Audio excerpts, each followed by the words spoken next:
సుదీర్ఘంగా చెప్పారు అధ్యక్ష. 3 రోజుల్లోనే అంతమందిని కలిసామనేది మేము దాని గురించి లోతుగా వెళ్ళదలుచుకోలేదు అధ్యక్ష. ఎందుకంటే మేము 11 రోజులు మేము కామ్గా విన్నాం. దయచేసి కూడా విని తర్వాత మాట్లాడండి అధ్యక్ష. 11 రోజుల్లో మేము 33 మందిని కలిసామన్నారు అధ్యక్ష. కానీ 11 రోజుల్లో 33 మంది కలిసిన 1,26,000 కోట్ల రూపాయల అగ్రిమెంట్లు అయ్యి గ్రౌండ్ అయినాయి అధ్యక్ష ఈ రాష్ట్రంలో. అయితే మీరు చెప్పినట్టుగా ఇప్పుడు మంత్రి గారు ఏదైతే చెప్పారో పక్క దేశాలకు పోయి కాకుండా మన దేశం ఎందుకు పెట్టకూడదనే ఉద్దేశంతోనే అధ్యక్ష వైజాగ్ లో గ్లోబల్ సమ్మిట్ పెడితే అధ్యక్ష 40 చార్టెడ్ ఫ్లైట్లు వచ్చారు అధ్యక్ష. ఫ్లైట్ పార్కింగ్ ల్యాండ్ లేదు అధ్యక్ష. ముఖ్యమంత్రి గారు చెప్పిన నినాదం అధ్యక్ష ఒక ఫోన్ కాల్ దూరంలో ప్రభుత్వం ఉందని చెప్తేనే 13,11,000 కోట్ల రూపాయల ఇండస్ట్రీస్లు మన రాష్ట్రానికి వచ్చి అగ్రిమెంట్ చేసిపోయిన ఘనత మా ప్రభుత్వం అధ్యక్ష. అయితే మీరు చెప్పింది ఎలా ఉందంటే మేము అధ్యక్ష మేము 3 రోజుల్లో 66 మందితో మీటింగ్లు చేశాం. ప్రభుత్వాలతో మీరు అన్నారు కానీ అధ్యక్ష రిజల్ట్ మాత్రం కనిపించలేదు అధ్యక్ష. వాళ్ళకి మార్కులు వచ్చినట్టుగా కనిపించలేదు. దాని గురించే మీ విజ్ఞతకి మేము వదిలేస్తున్నాం. దాని జోలి మేము పోదలుచుకోలే. మేము చేసింది దయచేసి కంటిన్యూ చేయండి, అది మేము అడిగేది. Sir thank you sir. ఆయన కూడా అడిగిందని చెప్పు సార్. Thank you sir.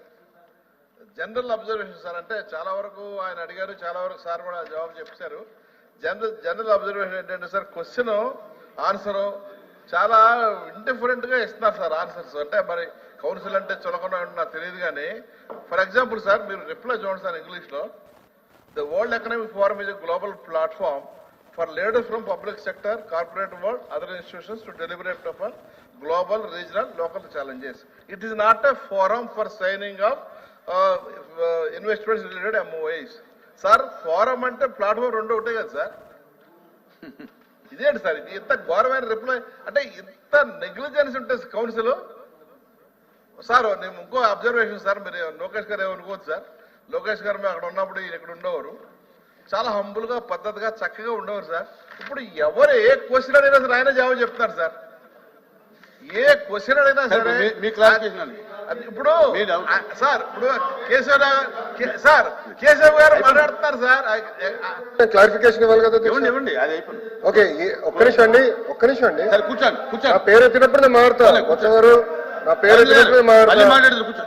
నిన్న నేను ఎందుకు నుంచున్నాను సాఫ్రనైజేషన్ ఆఫ్ ఎడ్యుకేషన్ అన్నాడు.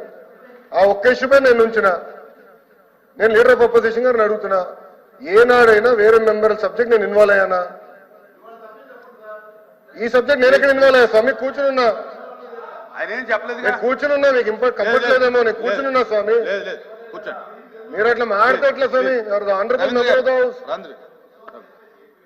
నా అబ్జర్వేషన్ ఏం లేదు సార్. నా అబ్జర్వేషన్ ఏమి లేదు. ఆయన గురించి చెప్తారు సార్. ఎందుకు ఆయన గురించి మీరు చెప్పడం? మీ క్వశ్చన్ లో మీ క్లారిఫికేషన్ ఏంటి? మీ క్వశ్చన్ ఏంటి అడగండి. ఆయన గురించి మీరు చెప్పడం ఎందుకు? దీనికి సంబంధించిన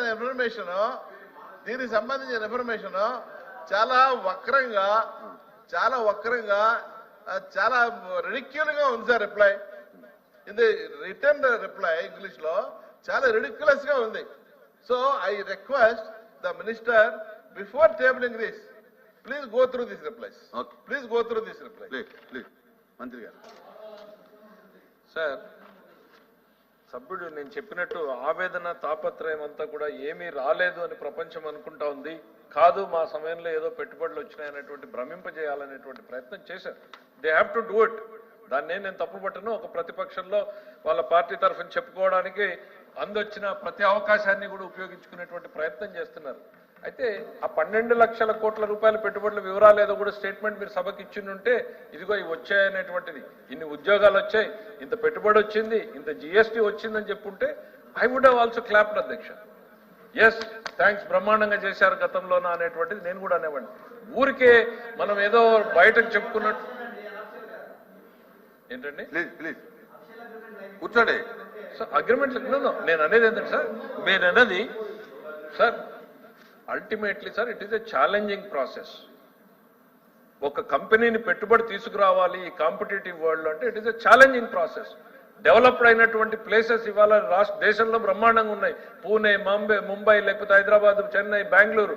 అట్లాంటిది ఇక్కడికి తీసుకురావడానికంటే ప్రభుత్వం ఎవరున్నా కూడా ఛాలెంజింగ్ అధ్యక్ష. అగ్రిమెంట్లతోటే అయిపోదు, ఎంఓయూలతోటే అయిపోదు అధ్యక్ష. 60% ఎంఓయూలు రకరకాల దశల్లో స్లో అయిపోతాయి అధ్యక్ష. 40% మెటీరియలైజ్ అయితే కూడా అద్భుతం సాధించినట్టే అధ్యక్ష. వాళ్ళు ఏదో అగ్రిమెంట్లు చేసేస్తేనే అన్ని అయిపోతాయని వాళ్ళు అనుకోకూడదు, మేము అనుకోకూడదు అధ్యక్ష. We have to continue to chase them. మేము చెప్పాం, దావోస్ లో ముఖ్యమంత్రి గారు కలిసి వస్తే బిల్ గేట్స్ ని మళ్ళీ ఒక టీం పెట్టేశాం. ఆ టీం వాళ్ళు ఫాలో అప్ చేస్తే within 1 month or 2 months లోనూ లీడ్స్ ని ఇవాళ నిన్న అగ్రిమెంట్లు సైన్ చేశాం. అక్కడితో అయిపోలేదు అధ్యక్ష. We have to form teams, follow up till the grounding, till the completion. అది చేస్తే తప్ప సాధ్యం కాదు అధ్యక్ష. ఏదో అగ్రిమెంట్లు చేశాం, ఎవరిని మోసం చేయడానికి అధ్యక్ష? మనల్ని మనం మోసం చేసుకోవడానికి ప్రజలు ఇక్కడ మనల్ని పెట్టింది. అగ్రిమెంట్లు 10 లక్షల కోట్లైంది, 40 లక్షల కోట్లకు చేయొచ్చు. What is the reality? ఈ ప్రభుత్వం ఎంతమందికి ఉద్యోగాలు ఇచ్చింది అనేటువంటిది రేపు 4 సంవత్సరాల తర్వాత మేము చెప్పగలగాలి.